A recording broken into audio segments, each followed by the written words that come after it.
क्या हुआ जब अयोध्या राम मंदिर में नासा के वैज्ञानिकों को मिला कुछ ऐसा जिसे देखकर सभी के रोंगटे खड़े हो गए। यह घटना देखकर आपके भी पैरों तले जमीन खिसक जाएगी, क्योंकि आज विज्ञान भी सनातन के सामने झुकने वाला है। क्योंकि जब कुछ भी नहीं था तब भी सनातन ही था। आजकल के वैज्ञानिक कई बार प्रभु श्री राम को काल्पनिक बताने की कोशिश करते हैं। उनका मानना होता है कि रामायण तो कभी हुई नहीं थी, लेकिन जब सोमेश शर्मा नाम के वैज्ञानिक राम मंदिर पहुंचे तो उनके साथ ऐसे ऐसे चमत्कार हुए जिसके बारे में जानकर आपके भी रोंगटे खड़े हो जाएंगे। आगे बढ़ने से पहले अगर आप भी सच्चे राम भक्त हैं तो वीडियो को लाइक करके कमेंट बॉक्स में जय श्री राम जरूर लिखें। राम मंदिर बनना हम सभी सनातनियों के लिए एक सपना था, और जब 22 जनवरी 2024 को भव्य राम मंदिर का मेन प्राण प्रतिष्ठा का समारोह हुआ तो पूरे देश में खुशी की लहर दौड़ पड़ी। हर कोई झूम रहा था और अपने घर में दिवाली मना रहा था, क्योंकि यह 500 साल के संघर्ष का नतीजा था। और इस पूरे घटनाक्रम से हमें यह समझ आता है कि अगर आप सच्चे हैं और सत्य के साथ खड़े हैं तो आपकी कभी पराजय नहीं हो सकती। और आज भव्य राम मंदिर का निर्माण हो चुका है। लाखों श्रद्धालु रोजाना राम लल्ला के दर्शन कर रहे हैं। इसी बीच सोमेश शर्मा नाम के एक वैज्ञानिक, जिन्होंने अमेरिका से विज्ञान की पढ़ाई की और नास में कई सालों तक वैज्ञानिक के तौर पर रहे, उनकी बुद्धि पूरी तरह से पश्चिमी सभ्यता की हो चुकी थी। वह अपने इष्ट को भूल चुके थे और केवल विज्ञान को ही अपना भगवान मानते थे। उनका ऐसा कहना था कि भगवान होते ही नहीं है, जो भी है केवल विज्ञान है और यह दुनिया विज्ञान के सहारे ही चल रही है। लेकिन अयोध्या के राम मंदिर में उन्हें जीवन का बहुत बड़ा सबक मिलने वाला था, क्योंकि जब वह कुछ दिन छुट्टियां मनाने के लिए भारत में अपने घर दिल्ली आए हुए थे, तब राम मंदिर के प्राण प्रतिष्ठा का समारोह हुआ और अगले ही दिन से आम श्रद्धालुओं की दर्शन के लिए भीड़ लग गई। सुमेश जी शर्मा का पूरा परिवार प्रभु श्री राम को बहुत मानता था और नवीन राम मंदिर को देखने के लिए उनके परिवारजन बहुत उत्साहित थे। तो सभी ने आग्रह किया कि एक साथ मिलकर सबको राम मंदिर देखने जाना चाहिए। लेकिन सोमेश जी शर्मा इस बात से राजी नहीं थे, लेकिन बच्चों के कहने पर वे राजी हो गए। लेकिन अभी भी मन में केवल द्वेष भावना थी। सोमेश जी आज से 15 साल पहले अयोध्या आए थे।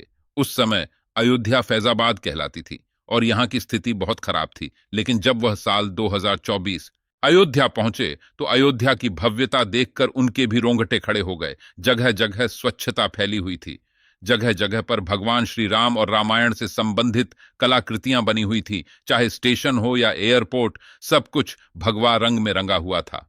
ऐसा लग रहा था प्रभु श्री राम का यह मंदिर अपने साथ अयोध्या का विकास भी लेकर आया है। लेकिन सोमेश जी तो अपने विज्ञान को लेकर बैठे हुए थे। वह राम लल्ला की उस मूर्ति को केवल एक पत्थर की मूरत मानते थे। लेकिन कहते हैं ना, जब कोई भक्त अपने भगवान को नहीं मानता तो उसे सही रास्ते पर लाने का काम भी भगवान ही करते हैं। जब सोमेश जी शर्मा ने देखा कि राम मंदिर के अंदर जाने के लिए हजारों श्रद्धालुओं की भीड़ है, तो उन्होंने अपने परिवार को आगे कर दिया और खुद पीछे लौट रहे थे। लेकिन उनका परिवार नहीं माना और उन्हें जबरदस्ती राम मंदिर की लाइन में लगाया, जैसे राम मंदिर में आगे बढ़ रहे थे।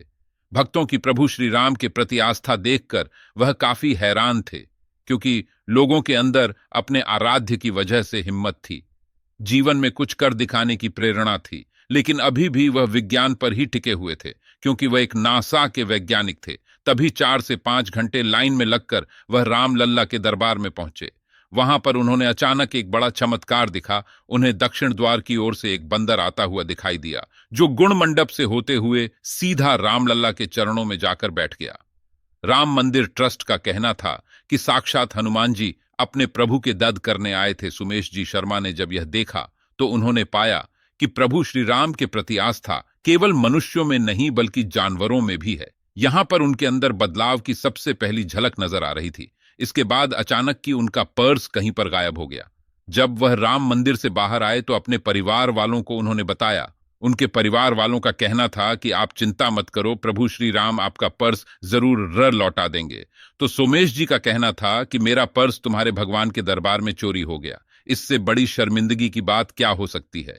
लेकिन उनकी एक बेटी ने कहा कि कल मैंने आपके पर्स के अंदर एक छोटी सी हनुमान चालीसा रख दी थी। यकीन मानिए किसी ना किसी तरह आपका पर्स पुनः जरूर मिलेगा। आप प्रभु श्री राम पर भरोसा रखिए। फिर सभी लोग इंतजार करने लगे और इधर उधर पर्स को ढूंढने लगे। तभी वहां पर एक और बड़ा चमत्कार हुआ। वही बंदर जो दक्षिण द्वार से गर्भगृह में गया था, वह सोमेश जी का पर्स हाथ में लिए हुए दिखाई दिया। इसके बाद उन्होंने उसे बंदर को एक केला दिया और उसने उनका पर्स लौटा दिया। सभी लोगों ई से प्रभु श्री राम का चमत्कार मान रहे थे। सोमेश जी भी हैरान थे, लेकिन अभी भी विज्ञान उनके ऊपर हावी था। वो इस घटना को केवल एक संयोग की तरह देख रहे थे। लेकिन फिर कुछ ऐसा हुआ जिससे सभी सदमे में चले गए।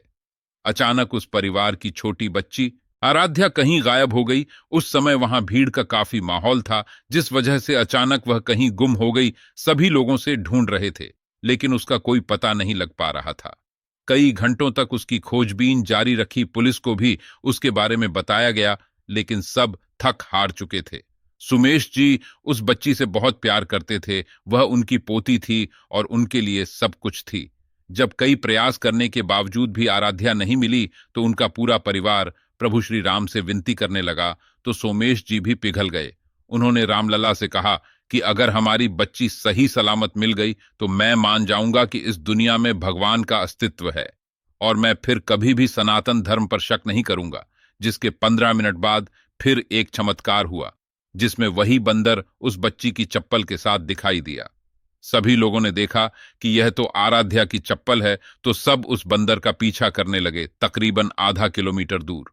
उसने वह चप्पल एक रेस्टोरेंट के बाहर जाकर छोड़ दी। जब सभी उस रेस्टोरेंट के अंदर गए तो वहां पर उन्हें आराध्या बहुत डरी हुई, सहमी हुई बैठी मिली, लेकिन उसे पाकर सबकी जान में जान आ गई। सोमेश जी को उस बंदर ने आज 3 चमत्कार दिखाए थे। इसके बाद वह भी समझ गए कि यहां कोई तो शक्ति है जो इतने बड़े संसार को चला रही है। वे प्रभु श्री राम के चरणों में झुक गए और सदैव सदैव के लिए उन्हीं के बनकर रह गए। अर्थात आज नासा का एक वैज्ञानिक भी प्रभु श्री राम के चमत्कार के सामने अपने घुटने टेक चुका था। अयोध्या के राम मंदिर आना उनके जीवन का सबसे महत्वपूर्ण पल था, क्योंकि यहीं आकर उन्हें अपने धर्म का ज्ञान हुआ और भगवान की प्राप्ति हुई। विज्ञान अपनी जगह सही है, लेकिन धर्म में आस्था रखना, भगवान के प्रति विश्वास रखना, भक्त को एक विश्वास देता है, एक हिम्मत देता है, जिसके बल पर वह जीवन में जरूर कुछ बड़ा करता है। जब से प्रभु श्री राम का भव्य मंदिर बनकर तैयार हुआ है, तब से कई चमत्कार अयोध्या में देखने को मिल रहे हैं। स्थानीय लोगों का कहना है कि अब राम युग आ गया है, क्योंकि इस भव्य मंदिर के साथ अयोध्या का रूप रंग भी पूरी तरह से बदल चुका है। लेकिन जब हम सोचते हैं उन कार सेवकों के बारे में जिन्होंने हंसते हंसते अपने सीने पर गोली खा ली, तो हमारी आंखें नम हो जाती है। क्योंकि अगर आज वे इस दृश्य को अपनी आंखों से देखते तो बात कुछ और होती। लेकिन यह जो भव्य राम मंदिर का निर्माण हुआ है, यह उनके ही बलिदान का प्रतीक है। आज हम इसे बनता हुआ देख पाए, यह हमारा सौभाग्य है। लेकिन कितने बलिदानों के बाद इस राम मंदिर का निर्माण हुआ है, इस बात से हम आज भी अनजान हैं। क्योंकि पिछले 500 साल के भीतर कई लोगों ने इसकी रक्षा के लिए अपने प्राणों को त्याग दिया। कई साधु संतों ने प्राणों का बलिदान दिया, तब जाकर आज हमें यह दिन देखने को मिला है। साथ ही साथ अयोध्या में भव्य राम मंदिर बनने के बाद अब तैयारी है काशी और मथुरा की। जब राम मंदिर में प्राण प्रतिष्ठा का समारोह हुआ तो काशी विश्वनाथ में नंदी बाबा ने भी अपना होश खो दिया और रातों रात बैरिकेड तुड़वा दिए, और रात्रि 3 बजे से ही ज्ञानवापी मस्जिद के तहखाना में पूजा पाठ का कार्यक्रम शुरू हो गया। यानी कि अब सनातन धर्म का बिगुल बज चुका है और जल्द मथुरा की बारी भी आने वाली है। भारत में कई मंदिरों को तोड़कर मस्जिदों का निर्माण हुआ और अब हम अपना अधिकार लेकर रहेंगे। अगर आपको भी आज की वीडियो पसंद आई हो तो लाइक जरूर करें। रोजाना ऐसी सत्य चमत्कारी घटना देखने के लिए हमारे चैनल को सब्सक्राइब करके बेल आइकन को प्रेस कर लें। अभी के लिए आप सभी दर्शकों को हर हर महादेव।